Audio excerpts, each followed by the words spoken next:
नारायण मूर्ति साहब का कहना था कि स्टाफिंग जो है हमारे ऑर्गेनाइजेशन का महा एसेट है। समझ पा रहे हैं कि सबसे बड़ा जो एसेट है हमारा स्टाफिंग है। स्टाफिंग का मतलब अगर एक भाषा में बात करें तो मैन पावर, क्योंकि अकेला काम करना सारा पॉसिबल कि नॉट पॉसिबल? कौन करेगा काम? स्टाफ करेगा। कौन करेगा? तो स्टाफ तो भाई एसेट है, क्योंकि स्टाफ आपको कमा के देता है। स्टाफ आपको क्या करके देता है? कमा के देता है। वो भी कमाता है बट काम करता है तब तो। समझ पा रहे क्या बोल रहे हैं? तो नारायण मूर्ति साहब का कहना था कि भाई प्रत्येक इवनिंग में मेरा ऑर्गेनाइजेशन का जो एसेट है एकदम सुनसान पड़ जाता है और इंतजार करता है कि नेक्स्ट डे एम्प्लॉय कब आएगा, क्योंकि एम्प्लॉय के रहते ही आते ही ऑर्गेनाइजेशन में चमक दमक बढ़ जाता है और ऑर्गेनाइजेशन जैसे एम्प्लॉय जाते हैं ऑर्गेनाइजेशन एकदम सुनसान वीरान पड़ जाता है। ये नारायण मूर्ति साहब का स्टेटमेंट था। समझ पा रहे? तो किसका बात करें? स्टाफिंग। किसका जिंदगी में भी बहुत बड़ा महत्व है। हम लोग का भी जिंदगी में, समझ पा रहे हैं, सफल और सही रहने के लिए सही व्यक्तियों का होना जरूरी है। नहीं तो गलत व्यक्ति का हम लोग चुनाव कर लिए तो भाई हम लोग का लाइफ भी गड़बड़ा जाएगा पूरा। समझ पा रहे हैं? किसका बात करें हम लोग? स्टाफिंग। किसका? तो स्टाफिंग का साधारण भाषा में बात करें तो staffing means choosing the right person for the right job. सही काम के लिए सही व्यक्तियों का चुनाव करना। सही काम के लिए सही व्यक्तियों का चुनाव करना। समझ पा रहे हैं? जैसे मान लीजिए हमको बाइक से कहीं जाना है, समझ पा रहे हैं, तो हम लोग देख ही के बैठते हैं कि सही से चलाता है कि नहीं चलाता है। नहीं तो गड़बड़ रहेगा तो बेटा उड़ा देगा ना। सर मेरा बाइक पियकर रहेगा तो तुम तो पूरा वही है। समझ रहे? पियकर छेकर का बाइक पे बैठ जाएगा तो क्या करेगा? एक्सीडेंट करेगा कि नहीं करेगा? हाल में गिरा देगा सर। लाइफ नॉर्मल चलेगा, खत्म हो जाएगा ना। तो हर काम में भाई स्टाफिंग है, हर काम में। समझे? बुद्धि में जिंदगी में सफल होने के लिए दोस्त यार का भी सही होना जरूरी है। गलत दोस्त यार रहेंगे तो गलत चीज सिखाएंगे, सही दोस्त यार रहेंगे सही चीज सिखाएंगे। समझे? तो जिंदगी में भी इसका बहुत ही, जितना ऑर्गेनाइजेशन में महत्व है उतना जिंदगी में भी हम लोग का महत्व है। समझ पा रहे हैं? तो staffing means choosing the right person for the right job. सही व्यक्तियों का चुनाव करना सही काम के लिए। कोई भी ऑर्गेनाइजेशन फेल हुआ तो स्टाफ की वजह से फेल हुआ है। समझे? उसका स्टाफ सही नहीं है। ज्यादातर ऑर्गेनाइजेशन जो फेल हुआ स्टाफ की वजह से फेल हुआ, क्योंकि उसके पास राइट पर्सन नहीं थे for the right job. For the right job. Clear है क्या? पक्का पक्का। जिंदगी में राइट पर्सन का होना जरूरी है कि नहीं? बोलिए। नहीं तो जिंदगी ठीक से चलेगा नहीं चलेगा। इसी को हम कहते हैं स्टाफिंग। हर चीज के लिए बुद्धि में जा रहा है। हम लोग का तबीयत खराब होता है, डॉक्टर का भी हम लोग सही चुनाव करते हैं। सही डॉक्टर है ना, इलाज ठीक से करेगा ना, चुनाव करते हैं ना। नहीं तो गड़बड़ वाला रहेगा तो रोग कुछ और है, रोग बढ़ा देगा उल्टा सीधा इलाज करके। समझे?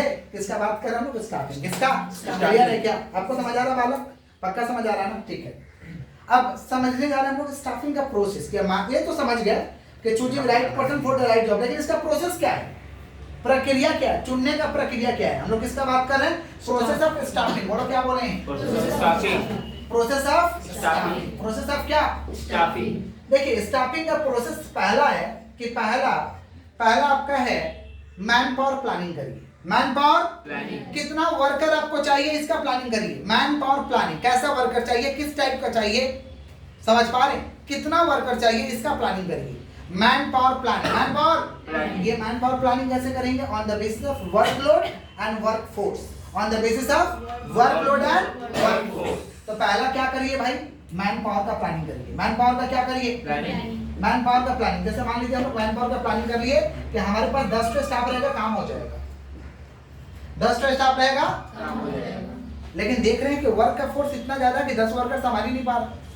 10 वर्कर संभाल नहीं पा रहा। नहीं संभाल पा रहा तो स्टाफ पर आना होगा, नहीं संभाल पा रहा तो स्टाफ पर आना होगा। समझ पा रहे हैं? किसका बात कर रहे हैं हम लोग? Work man power planning. Man power planning. समझ पा रहे हैं? जैसे हम लोग कल डिसाइड किए कि 10 स्टाफ रहेगा तो हम लोग का सब क्लास चल जाएगा, लेकिन अभी सुने नहीं कि 1 और स्टाफ बढ़ाना होगा।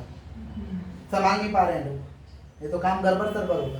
काम गड़बड़ सरबर। तो क्या वर्क फोर्स ज्यादा है, वर्कलोड के हिसाब से कितना चाहिए? 10 लोग, लेकिन संभाल नहीं पा रहे। समझ पा रहे हैं? तो वर्क फोर्स ज्यादा, वर्क फोर्स जब ज्यादा रहेगा तो स्टाफ आपको बढ़ाना पड़ेगा। तो मैन पावर प्लानिंग कैसे करेंगे? On the basis of workload and workforce. बोलो क्या बोलें? तो मैन पावर प्लानिंग करिए on the basis of workload and workforce. Clear है? अब मान लीजिए हमको पता चल गया 10 चाहिए तो 10 को बुलाना होगा ना। बुलाने के लिए लोगों को जानकारी देना होगा, उसको कहते हैं रिक्रूटमेंट। क्या कहते हैं? अब वैकेंसी के बारे में जब जानकारी देंगे ना, इसको कहते हैं रिक्रूटमेंट। क्या कहते हैं? रिक्रूटमेंट का मतलब होता है लोगों को जानकारी देना कि हमारे यहाँ वैकेंसी अवेलेबल है, हमारे यहाँ काम का वैकेंसी अवेलेबल है, आइए अप्लाई करिए नौकरी के लिए। इसको कहते हैं रिक्रूटमेंट। क्या कहते हैं? समझ पा रहे हैं? Recruitment means giving information about the job. Recruitment, requirement नहीं, रिक्रूटमेंट, समझे? Yes yes yes. चलो इधर देखो, ए बालक इधर। रिक्रूटमेंट किसका बात कर रहे हैं? समझे? Recruitment means inducing to the people, लोगों को जानकारी देना। लोगों को क्या देना? जानकारी देना। Apply for the job, job के लिए आप अप्लाई करिए, इसको कहते हैं रिक्रूटमेंट। क्या कहते हैं? It is a positive process. It is a बहुत अच्छा प्रोसेस है, सबको मजा आता है जब लोग नौकरी के लिए अप्लाई करते हैं ना, सबका चेहरे पर रौनक रहता है, समझे? ये जैसे मान लीजिए वाला ग्रुप डी का फॉर्म भर दिया, रेलवे का रिक्रूटमेंट निकला हुआ है, ग्रुप डी का भर दिया, अब उसको बोलेगा ना यार रेलवे का निकला था, हम ग्रुप डी का भरे, बोला वो भी हम भी भरे, ग्रुप डी का नाम उससे बोला लोग तो बोला कि ना हम भी भरे, सबका चेहरे पर चमक होता है क्योंकि सब भर पाएगा, सब भर पाएगा। इसको कहते हैं रिक्रूटमेंट। क्या कहते हैं? ये कौन सा प्रोसेस है? पॉजिटिव। कौन सा प्रोसेस? क्यों चेहरे पे चमक रहता है? समझ में आ रहा है? सब लोग अप्लाई किया है, तुम किया तो हम भी किए तो मजा आता है, जलन का भावना नहीं रहता है, दुख नहीं लगता है, बराबर में हम लोग बराबर में एक बार हमारे लिए ग्रुप डी का फॉर्म आया तो ये भी भर सकता है, वो भी भाई साहब भर सकता है, अभी भर सकते हैं, अभी भर सकता है, अभी भर सकते हैं। क्लियर? ये क्या है? रिक्रूटमेंट। क्या है? चलिए, रिक्रूटमेंट के बाद क्या? लोग आ गए तो सिलेक्शन करेंगे। क्या करेंगे? Selection means choosing the best candidate, choosing the on the basis of test and interview, on the basis of test and interview selection करेंगे। क्या चीज के आधार पर? टेस्ट और इंटरव्यू के आधार। टेस्ट और एग्जाम लेंगे, परीक्षा लेंगे, समझे? इंटरव्यू लेंगे, जो बेस्ट वाला होगा उसका चुनाव होगा। अच्छा बताइए, ये पॉजिटिव प्रोसेस है कि नेगेटिव प्रोसेस? नेगेटिव है। क्यों? क्योंकि मान लीजिए 5 जन अप्लाई किया, समझे? अब इसका हो गया, अन्नू का हुआ, किसी का नहीं हुआ, वो लोग जाली था, किसी का नहीं हुआ, दुख लगेगा कि नहीं? बोलिए। उसका हो गया, हमारा नहीं हुआ, दुख खत्म। सबका नहीं होता तो खुश हो जाए, किसी का नहीं हुआ, लेकिन एक धन का हो गया तो बहुत बड़ा दुख हो जाता है। It is a negative process. कौन सा? नेगेटिव प्रोसेस, समझे? ये लोग इसका, वो लोग नहीं हुआ उसके लिए दुखी नहीं है, उसका हो गया नेगेटिव प्रोसेस। कौन सा प्रोसेस? Negative process. समझ रहे हैं? तो पहला क्या? Man power planning, man power, फिर क्या? रिक्रूटमेंट, क्या? फिर सिलेक्शन। कौन सा बोलिए? सिलेक्शन। क्या करें? सिलेक्शन करके इनको पूजा करें नहीं, कि ट्रेनिंग देंगे? आओ काम सिखाएंगे, आ जाइएगा काम सिखाएंगे, समझे? इसको कहते हैं ट्रेनिंग। क्या कहते हैं? ट्रेनिंग देंगे इनको। बात नहीं। Training refers to teaching of technical skill only. Training refers to teaching of technical skill only. सिर्फ हम टेक्निकल स्किल सिखाएंगे, जॉब का स्किल सिखाएंगे, क्या क्या करना सिखाएंगे। समझ पा रहे? ट्रेनिंग। क्या कहते हैं? ट्रेनिंग। सब चीज सिखा देंगे। समझ पा रहे हैं? बुद्धि में जा रहा है? सब चीज सिखा देंगे। अलग से एम्प्लॉय को ट्रेन किया जाता है, 10 दिन बैठा के ट्रेन किया जाता है, क्या करना नहीं करना है, इसको कहते हैं ट्रेनिंग। क्या कहते हैं? समझ गया क्या बोले कि नहीं समझे? ट्रेनिंग हो गया, नहीं तो उसको थोड़ी पता है, अचानक से काम में लगा दो तो उसको क्या पता है, तो उल्टा पुल्टा सब करने लगेगा, समझे? तो काम सही के लिए ट्रेनिंग लेना जरूरी है, इसको कहते हैं ट्रेनिंग। समझ पा रहे हैं? फिर क्या ट्रेनिंग लेके क्या करेंगे? बोल देंगे जाओ घर बैठो, मेहनत करके सीखा घर बैठाने के लिए प्लेसमेंट। क्या देंगे? प्लेसमेंट का मतलब होता है occupy the job position. Occupy the placement का मतलब क्या होता है? Occupy the. हम लोग अपना ऑर्गेनाइजेशन में सब करते हैं क्या? यस, मैन पावर प्लानिंग तो करते हैं, रिक्रूटमेंट भी करते हैं, सिलेक्शन भी करते हैं। ट्रेनिंग हम लोग नहीं देते हैं। ट्रेनिंग सेंटर है वो हम लोग खोल के रखे हैं बर्फपुर मोड़ में। हम लोग बोलते हैं पहले वहां पर आओ, और वहां तुम पढ़ा लेगा साल भर, तुम तुमको ले लेंगे इधर, समझे? मैंने एक दूसरे लोगों का ऑर्गेनाइजेशन स्कूल है, वहाँ वो लोग पढ़ाता है, जैसे पढ़ाता ट्रेंड होता है हम हायर कर लेते हैं, नहीं समझे? कहाँ से ट्रेनिंग हम अकेला से लेंगे? तो ट्रेनिंग सेंटर है वहाँ, समझे? वो भी बोलती है, वो लेडीज है हमारी, बोलती है कि ट्रेनिंग सेंटर समझ नहीं है। जब हम ट्रेंड करते हैं स्टाफ हायर हो जाता है, समझे? किसका बात करें? ट्रेनिंग। किसका? तो कैसे भी करके ट्रेनिंग दो, कैसे भी करके ट्रेनिंग दो। फिर क्या है? प्लेसमेंट। लोग लेकिन अपने पास ट्रेनिंग देते हैं, ट्रेनिंग का व्यवस्था रखना चाहिए। प्लेसमेंट का मतलब क्या होता है? Occupy the job position. Occupy the job position, लगा तो काम पे लगा तो सबको। समझ पा रहे हैं? इसको कहते हैं प्लेसमेंट। क्या कहते हैं? प्लेसमेंट। प्लेसमेंट। और थोड़ा जान पहचान करवा दीजिए, मन लगेगा ना। कुछ पूछना होगा तो कैसे पूछेगा? कुछ पूछना होगा तो कैसे पूछेगा? बहुत कुछ पूछना रहता है। तो ओरिएंटेशन, ओरिएंटेशन माने इंट्रोडक्शन, इंट्रोडक्शन एमंग एम्प्लॉय। थोड़ा जान पहचान करवा दीजिए, समझ पा रहे हैं? सबसे थोड़ा मिलवा दीजिए, कुछ पूछना होगा तो कैसे पूछेंगे? समझ रहे हैं? इसे कहते हैं ओरिएंटेशन। क्या कहते हैं? Placement and orientation. बोले क्या बोले? समझ रहे हैं कि नहीं समझ रहे? क्या क्या बोले? बोलिए। मैन पावर प्लानिंग कैसे करेंगे? On the basis of workload and workload and workforce. फिर क्या बोले हैं? रिक्रूटमेंट, लोगों को जानकारी दीजिए नौकरी हमारे यहाँ अवेलेबल आइए अप्लाई करिए। फिर selection, choosing the best candidate, choosing the, फिर उसको ट्रेनिंग दो, फिर प्लेसमेंट उसे करवाइए एंड ओरिएंटेशन थोड़ा दीजिए, जरूरी है ओरिएंटेशन, समझ रहे हैं? ओरिएंटेशन को इंडक्शन भी कहते हैं, placement and induction, placement and बस आप क्या जान लीजिएगा, खत्म, प्रोसेस यही, process of staffing, process of. अब बताइए लोगों को बुलाएंगे तो हम कहाँ से बुलाएंगे? सोर्सेस ऑफ रिक्रूटमेंट, बोले क्या बोले? लिखवाएंगे सोर्सेस ऑफ रिक्रूटमेंट, बोले क्या बोले हैं? Sources of sources of recruitment, बोलिए क्या बोले? Sources of recruitment. रिक्रूटमेंट हम करें तो कहाँ से करें? रिक्रूटमेंट तो समझ गए ना कि रिक्रूटमेंट का मतलब क्या? इंफॉर्मेशन देना। रिक्रूटमेंट का मतलब क्या देना? इंफॉर्मेशन। सुनिएगा ध्यान से, बालक सुनो। सोर्सेस ऑफ रिक्रूटमेंट, बोले क्या बोले हैं? सोर्सेस ऑफ कौन सा बोलिए? रिक्रूटमेंट। तो हम सोर्सेस क्या है? रिक्रूटमेंट का दो ही स्रोत है। रिक्रूटमेंट करने का कितना स्रोत है? दो ही स्रोत। समझ पा रहे? लोगों को बुलाएंगे काम पे, लोगों को जानकारी देंगे तो हम कैसे देंगे? तो रिक्रूटमेंट करने का दो ही सोर्सेस है, एक है इंटरनल सोर्सेस और एक है एक्सटर्नल सोर्सेस। बोलो क्या बोले? जोर से बोले क्या बोले? इंटरनल सोर्सेस और कौन सा सोर्सेस? External sources. बोले क्या बोले? इंटरनल सोर्सेस और एक्सटर्नल सोर्सेस। ये इंटरनल सोर्सेस क्या होता है सुनिएगा ध्यान से। इंटरनल सोर्सेस का मतलब होता है employ taken from within the organisation. Employ taken from, अपने ऑर्गेनाइजेशन के अंदर से एम्प्लॉय को ले लेंगे, अपने ऑर्गेनाइजेशन के अंदर का एम्प्लॉय को ले लेंगे, इसे कहते हैं इंटरनल सोर्सेस। क्या कहते हैं? ऐसा सुन रहे हो? Yes sir. बाहर से हम खोजने नहीं जाएंगे, आप लोग मान लीजिए एम्प्लॉय है, आप ही लोग से एक को ले लेंगे, ये इंटरनल सोर्सेस हुआ। कौन सा सोर्सेस? इंटरनल। और एक होता है एक्सटर्नल सोर्सेस, बाहर से लेंगे, fresh talent, acquiring fresh talent. Employ taken from outside the organisation, employ taken from outside the organisation, इसे कहते हैं एक्सटर्नल सोर्सेस। क्या कहते हैं? तो रिक्रूटमेंट के दो स्रोत है, इंटरनल एक्सटर्नल। जोर से बोलो, जोर से बोलिए, इंटरनल एक्सटर्नल। अपने ऑर्गेनाइजेशन के अंदर है, अपने ऑर्गेनाइजेशन के अंदर का एम्प्लॉय लेंगे, इसे क्या कहते हैं? इंटरनल। क्या कहते हैं? इंटरनल। सुनिए, employ taken from within the organisation, employ taken from, जब अपने अंदर के लोगों को ही ले लेंगे, इसे कहते हैं इंटरनल सोर्सेस। क्या कहते हैं? समझ पा रहे हैं? हाँ। अच्छा, जहां इंटरनल करना चाहिए वहां इंटरनल ही करो, नहीं तो ऑर्गेनाइजेशन बर्बाद हो जाएगा।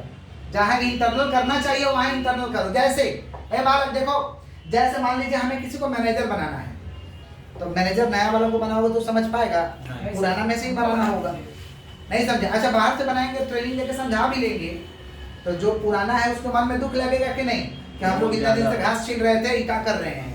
हम लोग में कोई टैलेंटेड नहीं था कि हम लोग को नहीं बना के बाहर से ला रहे हैं, दिक्कत हो जाएगा ना। बहुत ज्यादा। समझ रहे हैं? तब प्रमोशन देना है तो भाई इंटरनल सोर्सेस, प्रमोशन देना है तो इंटरनल सोर्सेस। अच्छा, मान लीजिए दुख लग जाएगा, ये आप नहीं करिएगा, तो एम्प्लॉय हाथ से जब काम नहीं करेगा, 500 करना स्टार्ट करेगा, बहुत दुख लगेगा, उल्टा पुल्टा काम करेगा, आप कितना कर रहिएगा ऑर्गेनाइजेशन में? अब क्या करिएगा? ज्यादा से ज्यादा महीना नहीं दीजिएगा, समझे? क्या बोले? निकाल दीजिएगा उसको, इससे ज्यादा क्या करिएगा?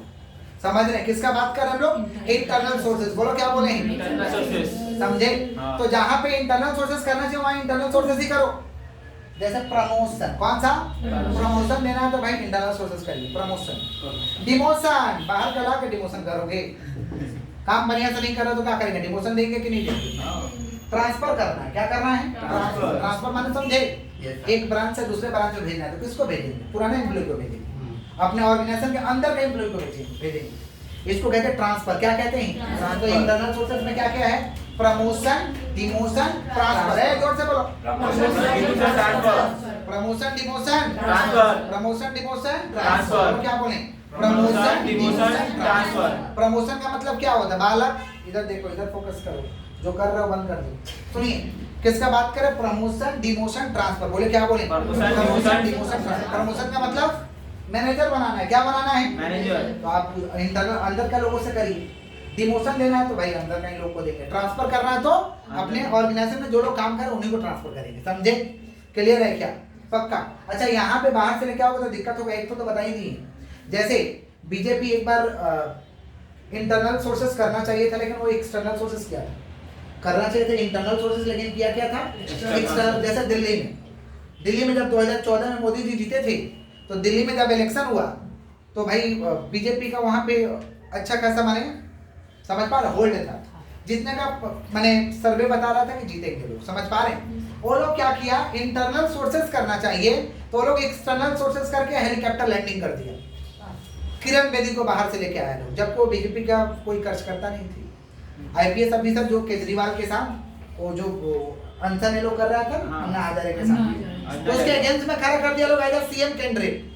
बीजेपी का खर्च करता लोग गुस्सा हो गया, बोला हम लोग में कोई टैलेंटेड नहीं था, ये क्या हो रहा है, सब लोग ढील छोड़ दिया, सारे खर्चकर्ता ने ढील छोड़ दिया और बीजेपी का एक भी सीट वहां से नहीं मिला, सब आ गए वहां से, क्योंकि वहां करना चाहिए था इंटरनल सोर्सेस, आप कर रहे एक्सटर्नल सोर्सेस, गलती तो होगा, समझे क्या बोले। तो जहां इंटरनल है वहां इंटरनल ही करो, नहीं तो हेलीकॉप्टर लैंडिंग होगा दिक्कत हो जाएगा। हेलीकॉप्टर लैंडिंग ही तो था, बाहर से किसी को लाके बैठा दो, दिक्कत तो होगा ही होगा, समझे कि नहीं समझे, पक्का। नेक्स्ट क्या भाई, एक्सटर्नल सोर्सेस। क्या है एक्सटर्नल सोर्सेस का मतलब होता है employ taken from outside the organisation, that is acquiring fresh talent, that is acquiring fresh talent, fresh talent को हम एक्वायर कर रहे हैं, इसे कहते हैं एक्सटर्नल सोर्सेस। क्या कहते हैं हम लोग, अच्छा एक्सटर्नल सोर्सेस में लेंगे तो कैसे लेंगे, अगर मान लीजिए हमें एक्सटर्नल सोर्सेस करना है तो हम कैसे लेंगे, न्यूज़पेपर में छपवाएंगे, क्या जाइएगा नौकरी हमारे यहाँ नहीं तो ऐसे छपवाया जाता है, आ जाएगा हमारे यहाँ नौकरी है, न्यूज़पेपर देखते हैं ना, न्यूज़पेपर कहाँ, न्यूज़पेपर इंटरनेट में दे दीजिए, ऑनलाइन, अब इंटरनेट से ही तो सोशल मीडिया पे समझ, इंटरनेट में दे दीजिए, समझ पा रहे हैं। तो न्यूज़पेपर इंटरनेट नहीं तो अच्छा कॉलेज में जाके कैंपस लगाएंगे, स्टूडेंट लोगों को बुलाएंगे, आइए इंटरव्यू दीजिए, जिनको नौकरी चाहिए, जो बेस्ट वाला स्टूडेंट होगा चुनाव करके लेके आएंगे। कैंपस सिलेक्शन, कैंपस होता है क्या, ये अच्छे कॉलेज में कैंपस सिलेक्शन होता है अभी भी, समझ रहे हैं। जैसे हम लोग मास्टर डिग्री कर रहे थे कलकत्ता यूनिवर्सिटी में, तो कैंपस सिलेक्शन लगा हुआ था, समझ पा रहे, कंपनी वाले लोग आए थे, हायर करके लोगों को ले जा रहे थे, समझ पा रहे। किसका बात कर रहे हैं हम लोग, कैंपस सिलेक्शन, बोले क्या बोले हैं, कैंपस सिलेक्शन कॉलेज में लगा देंगे एकदम, समझ रहे हैं, बुलाएंगे आइए, समझ पा रहे हैं, जिनको नौकरी के लिए आना है, आपने टैलेंट होगा तो आपको चुनाव करेंगे, नहीं टैलेंट होगा तो चुनाव नहीं करेंगे। Campus selection. एम्प्लॉयमेंट एक्सचेंज में बता दीजिए, एम्प्लॉयमेंट एक्सचेंज का मतलब समझते हैं, हर डिस्ट्रिक्ट में एक एम्प्लॉयमेंट एक्सचेंज होता है जो नौकरी वगैरह देता है, तो आप अगर नहीं कर पा रहे तो एम्प्लॉयमेंट, जैसे विकास भवन में यहाँ पे एम्प्लॉयमेंट एक्सचेंज है, उनको जानकारी दे दीजिए कि अगर कोई कैंडिडेट है तो भेजिए, नौकरी देंगे, तो जानकारी दे देगा, जो लोग अप्लाई किए रहेंगे उनको जानकारी दे देगा, इसको कहते हैं एम्प्लॉयमेंट एक्सचेंज। क्या कहते हैं, बहुत बच्चे जो अच्छे होते हैं, जिनको जानकारी होता है, वो क्लास 10 पास करते ही अपना सब डॉक्यूमेंट वगैरह एम्प्लॉयमेंट एक्सचेंज में अप्लाई कर देते हैं, तो कोई नौकरी होगा तो बताइएगा आप हमको, समझ रहे हैं। कितने लोग 12 के बाद करते हैं, कितने लोग ग्रेजुएशन के बाद एम्प्लॉयमेंट एक्सचेंज में अपना जानकारी दे देते हैं कि अगर कोई नौकरी हो तो बताइएगा। एम्प्लॉयमेंट एक्सचेंज में नौकरी आता ही है, बताते हैं वो लोग, समझ पा रहे हैं। इसको हम लोग क्या कहते हैं, एम्प्लॉयमेंट एक्सचेंज। क्या कहते हैं बोलिए, एम्प्लॉयमेंट एक्सचेंज। अगर आप लोग नहीं दिए तो देख लीजिएगा, तो आप लोग अगर नौकरी वगैरह का चेष्टा होगा तो जानकारी तो मिला ना। किसका बात करें, एम्प्लॉयमेंट एक्सचेंज, विकास भवन में भी है, यस एम्प्लॉयमेंट एक्सचेंज। एम्प्लॉयमेंट है तो क्या क्या, newspaper, internet, newspaper, internet, campus selection, employment exchange, campus selection, समझ पा रहे हैं कि नहीं समझ पा रहे हैं, बोलिए। एम्प्लॉय रिफरल्स, एम्प्लॉय रिफरल्स, हम लोग जब बाहर जाते हैं तो बोलते हैं कि सुनिए ना, कोई स्टाफ होगा तो बुला लाइएगा, तो एम्प्लॉइयों को बोल देते हैं, समझ पा, तो खोज के लाना तो अपने जैसा लाना, बढ़िया होगा वो लाना, बोलते हैं हम लोग ना, एम्प्लॉय रेफरल, एम्प्लॉय हम लोग बोल देते हैं कि भाई तुम ही थोड़ा देख के लेके आओ, समझ रहे, इसको कहते हैं एम्प्लॉय रेफरेंस। क्या कहते हैं, और कभी कभी एम्प्लॉय खुद आ जाता है ऑफिस में कि कोई नौकरी उकरी है हमको दीजिएगा, सीवी ले लीजिए, समझ रहे हैं, इसे कहते हैं एम्प्लॉय वॉक्स इन, एम्प्लॉय वॉक्स इन, समझ रहे हैं। तो ऐसा होता है कि नहीं होता, जिसको नौकरी चाहिए तो आई पे करेगा, होगा तो बुलाइएगा, ले लीजिए, सो सीवी ले लीजिए, होगा तो हमको बुला लीजिएगा, समझे। किसका बात करें, पहला एम्प्लॉय रेफरेंस, बोलिए क्या बोले, एम्प्लॉय रेफरेंस, एम्प्लॉय क्या बोलिए, रेफरेंस, रेफरेंस, समझ पा रहे, एम्प्लॉय रेफरेंस, और फिर एम्प्लॉय वॉक्स इन, एम्प्लॉय वॉक्स इन। इस तरीका से एक्सटर्नल सोर्सेज से हम एम्प्लॉय को ले लेते हैं, क्लियर है क्या, एम्प्लॉय वॉक्स इन, क्लियर। ये क्या, sources of recruitment, sources of recruitment. अब हम लोगों का भाई समझना है कि प्रोसेस ऑफ सिलेक्शन, सिलेक्शन करेंगे तो कैसे करेंगे, सिलेक्शन माने तो समझ गए कि choosing the best candidate, selection of best candidate on the basis of test and interview. लेकिन अगर हम चुनाव करने जा रहे हैं, सिलेक्शन करने जा रहे हैं, तो हम कैसे करेंगे, सुनिएगा ध्यान से। सिलेक्शन करने के लिए पहले बोला जाता है कि पहले एप्लीकेशन भरो, एप्लीकेशन भरो। एप्लीकेशन भर के दो अपना डिटेल्स दो तो एप्लीकेशन ब्लैंक। एप्लीकेशन में देखेंगे तुम हमारे लायक हो कि नहीं, हमारे लायक हो कि नहीं। एप्लीकेशन ब्लैंक, समझे। हम लोग बढ़िया से फोटो उसमें डाल देते हैं, अपना डिटेल्स डाल देते हैं, डालते हैं ना। एप्लीकेशन ब्लैंक, एप्लीकेशन पहले फॉर्म भरिए नौकरी के लिए, समझे।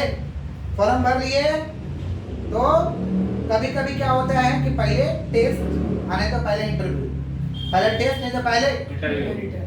कहीं कहीं पे होता है प्रिलिमिनरी इंटरव्यू हो जाता है। प्रिलिमिनरी पहले इंटरव्यू थोड़ा बहुत ले लिया जाता है, समझ पा रहे हैं। प्रिलिमिनरी कौन से बोलिए, इंटरव्यू, समझ रहे हैं कि नहीं समझ रहे हैं, बुला करके थोड़ा बहुत पूछ लिए, इसको कहते हैं प्रिलिमिनरी इंटरव्यू। क्या कहते हैं? फिर एग्जाम के लिए बुलाइए, आइए परीक्षा दीजिए, पहले आइए एग्जाम दीजिए। Employment test, employment test. 3 point बोले हैं। पहले एप्लीकेशन भरो, एप्लीकेशन ब्लैंक, एप्लीकेशन ब्लैंक। फिर प्रिलिमिनरी इंटरव्यू, थोड़ा आप जानकारी दो अपना, थोड़ा बहुत तो आप कैसा लग रहे हो, समझे। प्रिलिमिनरी इंटरव्यू, अभी एम्प्लॉयमेंट टेस्ट, एम्प्लॉयमेंट टेस्ट। क्या हुआ, कुछ बोलना है, बोलो गरीब, बस बस नॉर्मल रहो। किसका बात करें, एम्प्लॉयमेंट टेस्ट। एम्प्लॉयमेंट टेस्ट का मतलब क्या होता है, परीक्षा ले, परीक्षा बोलेंगे आइए आइए परीक्षा दीजिए थोड़ा, समझे। फिर परीक्षा पास कर गया तो फाइनल इंटरव्यू के लिए बुलाएंगे। फाइनल इंटरव्यू आप थोड़ा तगड़ा पूछते हैं हम लोग तुमसे, पहले तो थोड़ा बहुत लेकर छोड़ दिए, अब तगड़ा पूछा ही होगा तुमसे। फाइनल इंटरव्यू, कौन सा इंटरव्यू, फिर थोड़ा जानकारी लेंगे हम लोग, बैकग्राउंड इन्वेस्टिगेशन, जिसको हम लोग ले रहे हैं थोड़ा पता करो कहीं आतंकवादी तो नहीं ना है, पता करिए इसका, थोड़ा बैकग्राउंड जानिए। बैकग्राउंड कैसे पता चलेगा, थाना वाले को हम लोग लिख के देते हैं कि देखो तो इसके नाम से कोई केस तो नहीं है, अगर कोई केस रहेगा थाना में माने एकदम कोई ना कोई क्राइम किया हो, इसको छापे एकदम, ये तो गुंडा लग रहा है, समझ पा रहे हैं। बैकग्राउंड इन्वेस्टिगेशन, बैकग्राउंड समझ रहे हैं, जानकारी लेना चाहिए कि नहीं लेना चाहिए, लेना चाहिए। नहीं तो आ जाएगा तो गुंडा किसी करेगा, समझे। अरे हम लोग नौकरी से निकाल देंगे, लेकिन कहने का मतलब है कुछ हादसा कर देगा तो दिक्कत ना है, इसको कहते हैं बैकग्राउंड इन्वेस्टिगेशन। बैकग्राउंड कैसे मालूम चलेगा, लोकल पुलिस स्टेशन के पास खबर देते हैं, थोड़ा पता करिए तो ठीक ठाक है ना, समझ पा रहे हैं। बैकग्राउंड इन्वेस्टिगेशन, अच्छा तो पुलिस स्टेशन कैसे बताएगा, रजिस्टर देखता है लोग, अगर आपके नाम से केस दर्ज है यानी आपका बैकग्राउंड ठीक नहीं है, रिपोर्ट कर देगा कि आपके नाम से केस, और कुछ केस वगैरह नहीं है, देखते नहीं है किसी बच्चा लोग का जब केस में नाम चल जाता है तो केस को रफा दफा करवाता है कि एकदम हटा दीजिए एकदम, नहीं तो नौकरी वगैरह नहीं लगेगा, समझे। इसको कहते हैं बैकग्राउंड इन्वेस्टिगेशन, बैकग्राउंड समझ। मेडिकल एग्जामिनेशन थोड़ा देखो तो एकदम थोड़ा जांच कराओ कि फिट है कि नहीं, समझ पा रहे, लंगड़ा लुल्ला तो नहीं है, कहीं डिफेक्टिव तो नहीं है बॉडी में, थोड़ा जांच कराइए सब। अच्छा सब नौकरी के लिए नहीं होता मेडिकल एग्जामिनेशन, सब नौकरी के लिए लेकिन कुछ कुछ नौकरी के लिए होता है, जैसे डिफेंस में मस्ट है, डिफेंस में मस्ट है, रेलवे में मस्ट है, समझ पा रहे हैं। रेलवे में क्योंकि खटनी का दुकान है वहाँ पे और भी तरीका का काम है, तो मेडिकल एग्जामिनेशन, मेडिकल तो जांच करवा लो इसका सब ठीक ठाक है, इसको कहते हैं मेडिकल एग्जामिनेशन, मेडिकल। और फिर क्या करेंगे, फाइनल सिलेक्शन, फाइनल अब इतना करके जान लेंगे, सिलेक्शन करेंगे और बोलेंगे जाओ नौकरी करो। फाइनल सिलेक्शन एंड प्लेसमेंट, क्या कह रहे हैं, बस वही तो फाइनल सिलेक्शन हुआ, मैरिट उसी को तो कहते हैं, final selection and placement, final selection and placement. तो सिलेक्शन का क्या प्रोसेस है, पहले एप्लीकेशन ब्लैंक, पहला क्या है एप्लीकेशन ब्लैंक, दूसरा preliminary interview, application blank preliminary interview, फिर क्या एम्प्लॉयमेंट टेस्ट और थोड़ा परीक्षा तो पहले, फिर फाइनल इंटरव्यू, फिर बैकग्राउंड थोड़ा पता करो उसके बारे में जानकारी कर, फिर क्या मेडिकल एग्जामिनेशन, अब इतना होने के बाद जान लेंगे दे तो नौकरी, final selection and placement. Clear है क्या, यही हम लोग का सिलेक्शन का क्या है प्रोसेस, सिलेक्शन का क्या है प्रोसेस, समझे।